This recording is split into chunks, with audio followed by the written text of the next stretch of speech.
Hello, this is a follow-up regarding questions that were raised during a recent perspective from Temple University talking about the treatment and management of COVID-19.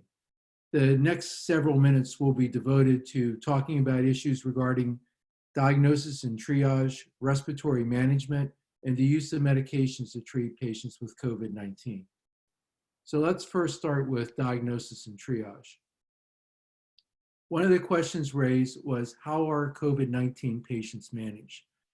Well, at our institution, patients are managed in a separate facility. It's a separate hospital building where patients are entered after they go through the emergency room or the outpatient clinic and have suspected COVID-19 disease. That suspicion is based on clinical presentation, HRCT imaging data, as well as clinical laboratory data. Patients are then swabbed for presence or absence of COVID-19 antigen.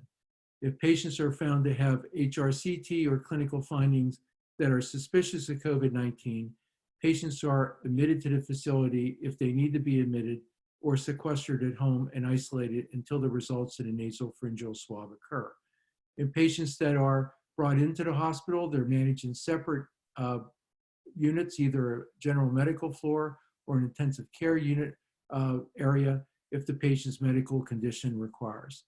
Patients are then treated as though they are COVID-19 till COVID-19 disease is either confirmed or refuted. So that's the general principle overall. We have approximately, on average, 200 patients that are triaged and treated at our facility on a daily basis and are managed with a median stay of about 8 days, not dissimilar to other facilities that have reported management of COVID-19 patients.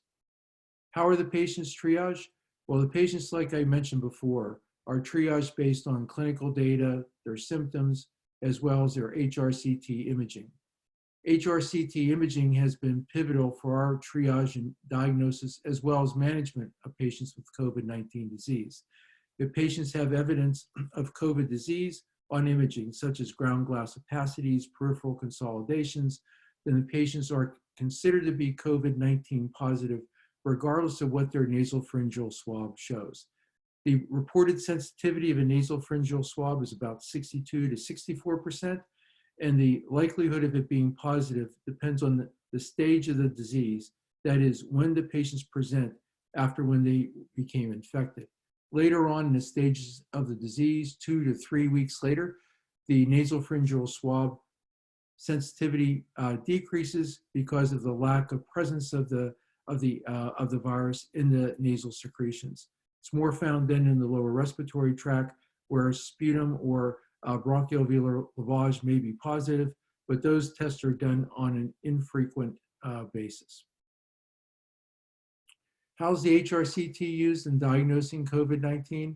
As I mentioned before, everyone that comes into our emergency room or clinic that is suspected of having COVID-19 disease has HRCT imaging. In an analysis of the first 350 patients that were treated and hospitalized at Temple, approximately 20% of patients had HRCT findings that were classic and representative of COVID-19 respiratory disease, but had a negative nasopharyngeal swab. These patients also had near identical inflammatory mediators and laboratory tests that were consistent with those patients that had similar HRCT findings and COVID-19 nasopharyngeal swab positivity. So we believe that the HRCT should be used in combination with nasopharyngeal swab to diagnose, triage, and manage patients with COVID-19 disease. We believe overall that the current status of the use of nasopharyngeal swab only to confirm the diagnosis of COVID-19 disease underestimates about 20% of the patients that do indeed have COVID disease manifested by symptoms, serologic laboratory data, especially those that measure inflammatory mediators, as well as thoracic imaging. The nasopharyngeal swab test has gotten better over time at our institution, and I'm sure others. In the beginning, it would take days, maybe 3 to 5 days to get the results back. Currently, we can get the test results back in about 8 to 10 hours in most patients overall. It depends on when the assays are run, which is twice a day.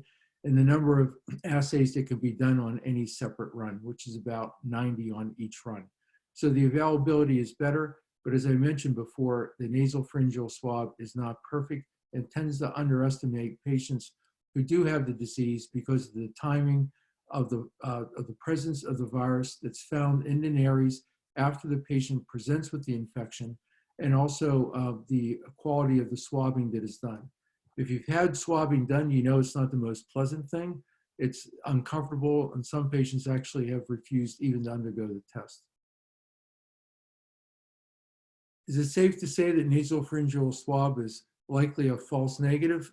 Well, I think that's the case in some circumstances. So if you have a patient that presents with classic symptoms, clinical findings, HRCT findings, and laboratory tests that are suggestive of COVID-19 disease, it probably mandates a repeat nasopharyngeal swab testing, or to isolate the patient until you do other confirmatory tests that suggest that the patient is found to be COVID-19 negative, or there's another diagnosis that's made that's found to explain the patient's symptoms.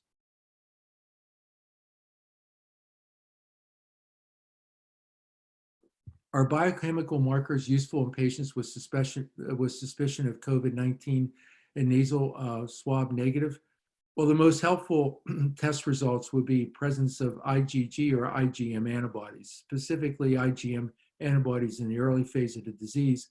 But as many know, those tests, although there are many that are available right now, there's only 4 that are FDA approved. These sensitivity and specificity of all these tests are currently under review at this time, and it's hard to say that there's one test that's superior than any others and one that is the gold standard to use. There's also a limited availability of these tests at this time, so I think this is going to be something that needs to be to ascertain as soon as possible, but can't give current recommendations more than what I've said so far. How long should patients remain quarantined after resolution, and of which symptoms? Well, primarily, it's respiratory symptoms in most patients, but patients also have GI symptoms, fatigue, muscle cramp, and fever.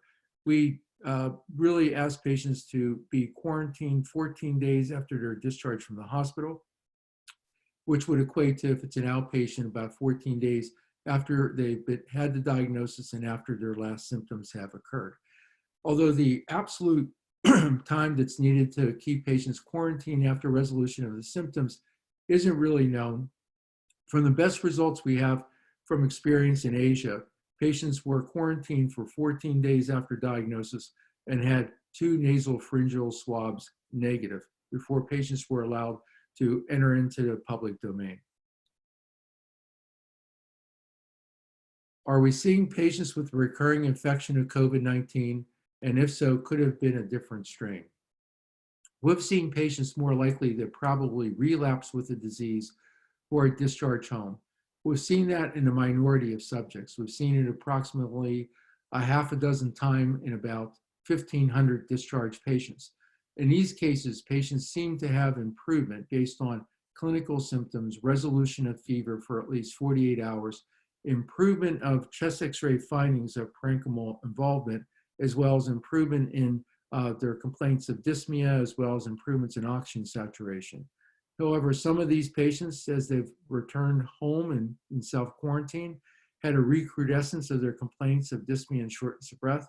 About 3 of these patients had worsened parenchymal evidence of COVID disease and needed to be treated more aggressively for cytokine storm. In those cases, patients improved with therapy, but I think overall those were relapses, not infections with a different strain. I can't prove that, however, because we can't measure the exact DNA or RNA of the virus to show whether it's a separate strain or not. Some SNFs are asking for retesting. Well, not only SNFs are asking for that, but rehab centers are asking for that, as well as dialysis centers. So in some cases, we have to prove that the patients are swab negative 2 times before the patients can be moved to either an outpatient or inpatient dialysis center or rehab center overall. Respiratory management. We'll talk a little bit here about some questions regarding the management of patients with COVID-19 disease. Can you elaborate more on non-invasive ventilation? Well, at our institution, the first approach to respiratory management and those who need supplementation of their gas exchange outside of supplemental oxygen is to consider high flow nasal therapy, CPAP, or BiPAP. We use those non-invasive therapies approximately, it ranges between 18% of the time to 27% of the time on most days overall. Our most common non-invasive therapy outside of supplemental oxygen is the use of high flow nasal therapy. When we use high flow nasal therapy, we start at 35 liters per minute with temperature of 34 to 37 degrees, but then we titrate it based on patients' respiratory rate, comfort, as well as their oxygenation. It's more common with this patient population than others that we've treated with use of high flow nasal therapy over the last approximately decade and a half with higher flow rates. Most patients are at about 40 to 60 liters of air oxygen blend with the oxygen concentration titrated to have a saturation of about 92 to 94%. Some patients are on pure oxygen overall to have the high flow rate, but it's titrated down once it can be.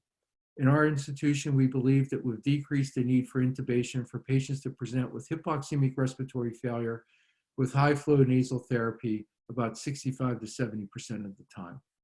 Other therapies that we use are BiPAP and CPAP. We'll use that in patients that need some augmentation of respiratory pump support, patients that have hypercapnia, or patients that look like they have increased use of accessory muscles and feel that they're somewhat fatigued despite the use of high flow nasal therapy. Overall, our use of CPAP and BiPAP is about 2 to 3.5% of our in-hospital patient population on a daily basis. ECMO support is rarely used. We've used that in approximately 5 patients out of about 1,500 patients so far, so it's about 1% or less than 1% of the patient population is required the use of ECMO support.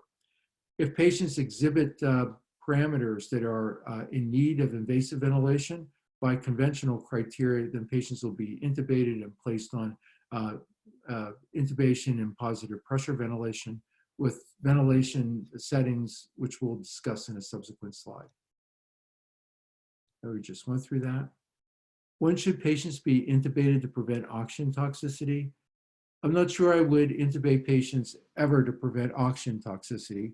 We intubate patients based on the kind of accepted norms of when patients should be intubated to take control of the situation in patients that have non-pulmonary unstable status, patients' work or breathing and oxygenation, gas exchange status can't be supported by non-invasive means, or when patients need control of their airway because of decreasing cognitive ability. So we don't intubate patients to prevent oxygen toxicity. We intubate patients based on classic accepted parameters. The performance of tracheotomy in ventilated patients with COVID-19, again, we're using the accepted standards that we use in COVID-negative patients overall. We perform a percutaneous tracheostomy in most cases. There were 2 circumstances where patients presented in extremis in the emergency rooms, and those patients had difficult intubation or couldn't be intubated translaryngally. They had emergent cricothyroidotomies performed, and those patients were converted to open tracheotomy in the operating room setting later on. But other than those 2 cases, all of our patients that have required tracheotomy, which is about 2 dozen so far, have had it done by percutaneous tracheostomies done at the bedside. So in patients with COVID-19, there's, I think, 2 features that are a little bit different than a normal patient population. One is the use of proning appears to be more frequent, mainly because the disease presents more in the posterior basal regions of the lung, and to take advantage of supporting oxygenation and recruiting those impaired posterior basal regions will prone those patients earlier and has a fairly robust response in improving oxygenation in most patients. Also, patients have a higher level of PEEP that's used overall. Usually 18 to 22 centimeters of water of PEEP isn't unusual in this patient population because of 2 reasons. One is because of severe hypoxemic respiratory failure that these patients present with and a reduced lung volume. Secondly, it's the mean BMI in most patients is about 31. So patients tend to be a little bit more overweight and to recruit a higher FRC, trying to manipulate either body posture by proning or the use of PEEP by having a higher FRC, are two maneuvers that we use. Evidence to support this answer is somewhat lacking right now. It's mainly based on anecdotal experience, but that anecdotal experience has been reported by many others. Morbidly obese patient with COVID-19 with chronic hypercapnic respiratory failure. If we can manage that patient with BiPAP, we'll do it. And in most cases, we're able to do that effectively. What I failed to mention on the other slide, besides proning and higher levels of PEEP, we have fairly good success with the use of inhaled Velitri or epoprostenol in patients to help to improve oxygenation and decrease intrapulmonary shunt, and in some cases with using inhaled nitric oxide. But in most cases, because of convenience and portability and costs, we're using inhaled epoprostenol in patients with severe hypoxemic respiratory failure that are refractory to either proning, the use of PEEP, or in some cases to augment the use of high flow nasal therapy or BiPAP, will bleed in inhaled epoprostenol also to help oxygenation. Use of bronchodilators. Conventionally, we're using bronchodilators for patients with airflow obstruction.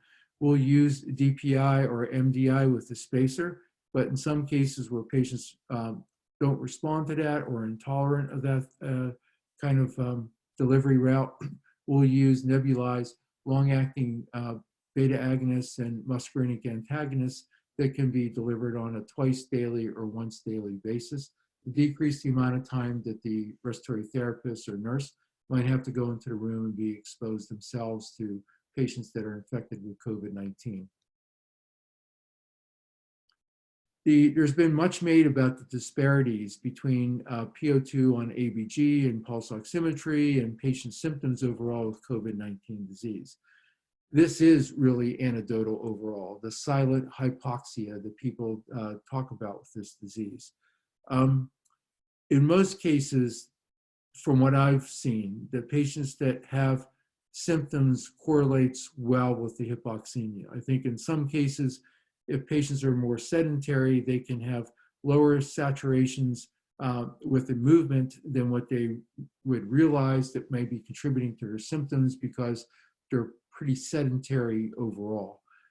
One reason why the degree of hypoxemia may be disparate from dyspnea, however, is in some patients that have predominantly peripheral ground glass opacity, they may have more impairment in gas exchange services with less lung density and lung weight than will be seen in other diseases like pulmonary hemorrhage or pulmonary edema or even bacterial pneumonia, where the lung might be stiffer or have decreased compliance and have a heavier weighted lung. And that might increase dyspnea more than in this case, where the patients appear to have a lacy and more translucent but pervasive lung opacity that may impair gas exchange, but not increase lung weight as much and may not be as stiff and increase elastic work for the patient and may be recognized as less dyspnea.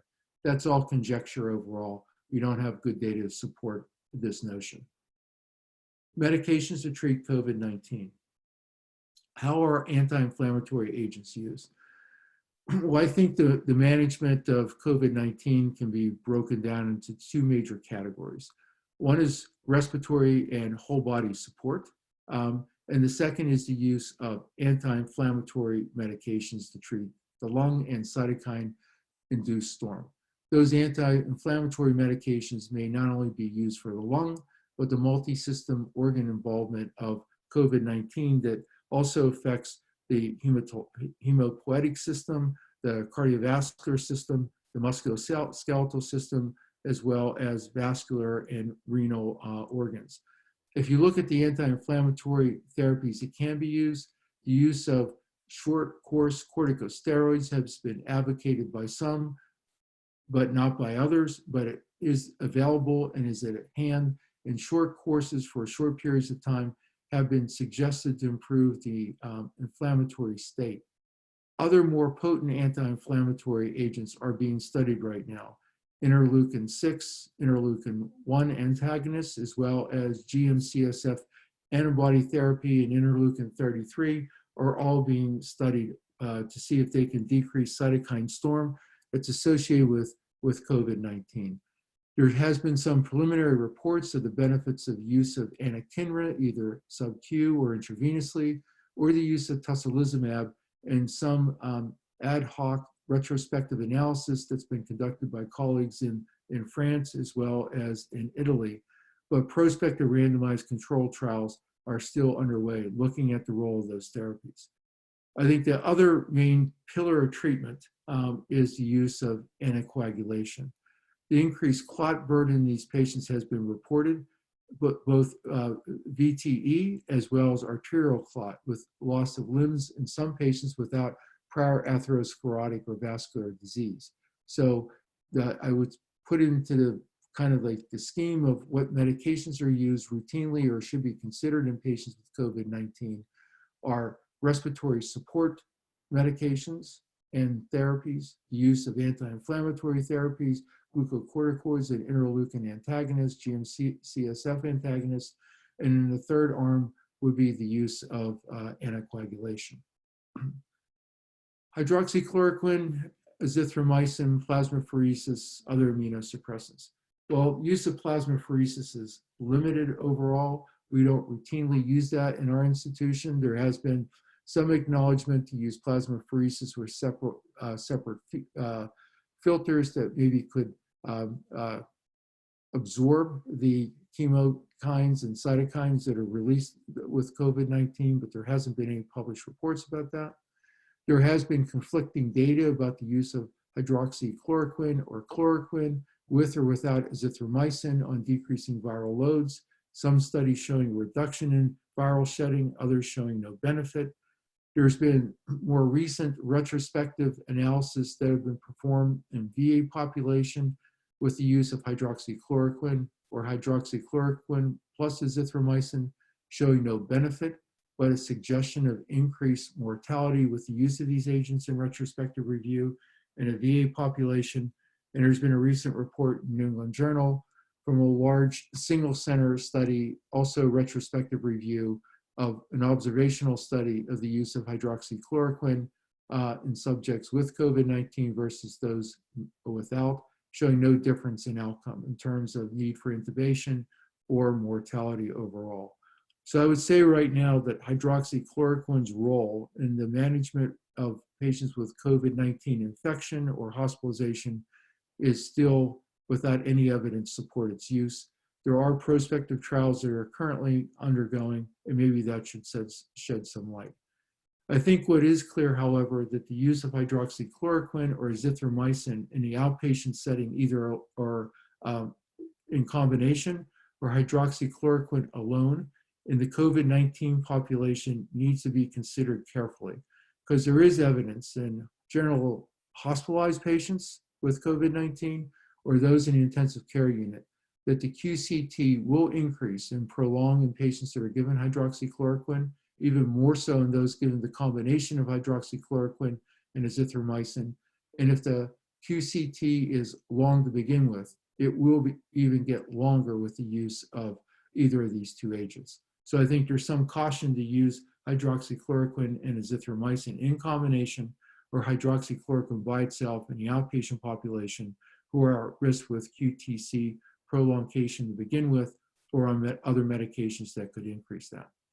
In terms of other antivirals, remdesivir, as you know, has received emergency approval from the FDA based on the study with the NIAI, which showed that patients that received remdesivir had on average a 4-day shorter hospitalization and also had a trend towards a survival advantage. There's another report of use of a compassionate use in a small number of patients that showed that the use of ventilatory support was reduced in patients that received remdesivir compared to those who did not. There's ongoing other confirmatory large prospective multi-center randomized controlled trials with the use of remdesivir. They're still in process right now, but those are looking at whether a 5 versus a 10-day period of administration is required. Input considering ACE inhibitors and ARBs as a factor for ARDS in COVID-19 patients. Well, there is suggestion from a hypothesis standpoint that since COVID-19 binds to the ACE2 receptor, which is found in the respiratory tract, as well as the GI tract and other organs such as the kidney, that perhaps these agents may increase the likelihood of developing COVID-19 infection and developing ARDS in patients who do get infected with COVID-19. But there's recent reports that suggest that there's no greater prevalence of COVID-19 infection in patients that are on ACE inhibitors or ARBs, and also that there's no increase in mortality in retrospective analysis of large data set, over 12,000 patients. In fact, there's a hint in one of the reports that patients who were treated with ACE inhibitors and ARBs had an improvement in survival who were on that therapy compared to those who were not. That's premature to accept that as a conclusion that hasn't been verified in independent analysis, but there's no data now to suggest that patients who need to be on ACE inhibitors or ARBs for treatment of hypertension or cardiovascular disease should not continue to take their therapy. And other studies are being looked at to see whether those agents may be beneficial to patients with COVID-19. Pulmonary vasodilators, there's no prime importance to use them other than support gas exchange at this time. There's some notion that nitric oxide, for example, may have anti-inflammatory effects and may be beneficial, but we don't routinely use them at this time. What we do tend to use is inhaled vasodilator therapy to support oxygenation failure in patients who aren't responsive to the use of supplemental oxygen or high flow or use of CPAP or BiPAP, any therapy to increase lung volume overall. So we'll use this in patients. One of the concern was the increased spread of COVID-19 infection to healthcare workers by administering any agent that could be nebulized into a respiratory circuit, but we're able to use viral filters. They're able to capture 99.9% of the pathogen and also try to place these patients in negative pressure rooms if they're available, or ad hoc negative pressure, kind of like makeshift rooms by use of scavenger devices. Convalescent plasma. So far, we've treated about 35 patients with convalescent plasma overall. In the beginning, it was putting the order in and getting the convalescent plasma maybe a week or two later. That's become much better as the availability of convalescent plasma for patients that have recovered from prior COVID-19 disease becomes more available overall. And we've been able to administer the convalescent plasma more rapidly. Whether there's a independent benefit of this therapy, it's hard to say, because this is part of a multi-modality treatment that most patients are receiving at that time. So it's hard to say what the independent value of convalescent plasma is for these patients overall. In most cases, there's no consequence. Only 1 out of 35 was the infusion stopped because of palpitations that the patient experienced at that time. But we've had no real serious consequences of either volume overload or allergic reaction related to transfusion. Anticoagulation. I had briefly mentioned this before. At our institution, people, as acknowledged before, that patients with COVID-19 are more likely to develop clot formation, both in the venous and arterial vascular symptoms. We increase prophylactic anticoagulation in anyone with a D-dimer greater than 1,000, and we adjust that based on weight and also on their renal function overall. In patients where there's consideration that they may have VTE, they're too unstable or pulmonary embolism to undergo CT angio because of instability of their respiratory clinical status or risk of diaload in patients with evolving renal failure or established renal failure, we'll fully anticoagulate the patients unless we think that there's a reason they would be at risk. Overall, we'll use imaging, either CT angio, or we'll use Doppler examination of limbs to confirm the presence of clot formation. And then at discharge in patients that have a D-dimer that's greater than 1,000, we'll prophylactically anticoagulate these patients when they leave the institution for 2 weeks, and then be followed up by virtual clinic visits by our hematology staff and be seen in person as needed and have additional tests done in follow-up. So we believe that anticoagulation is one of the 3 pillars of treatment for patients with COVID-19, that anti-inflammatory therapy, and then the respiratory non-pharmacologic support. That's all the questions that were raised in the prior symposium. We're happy to address any other questions that come about, and thank you for your kind attention.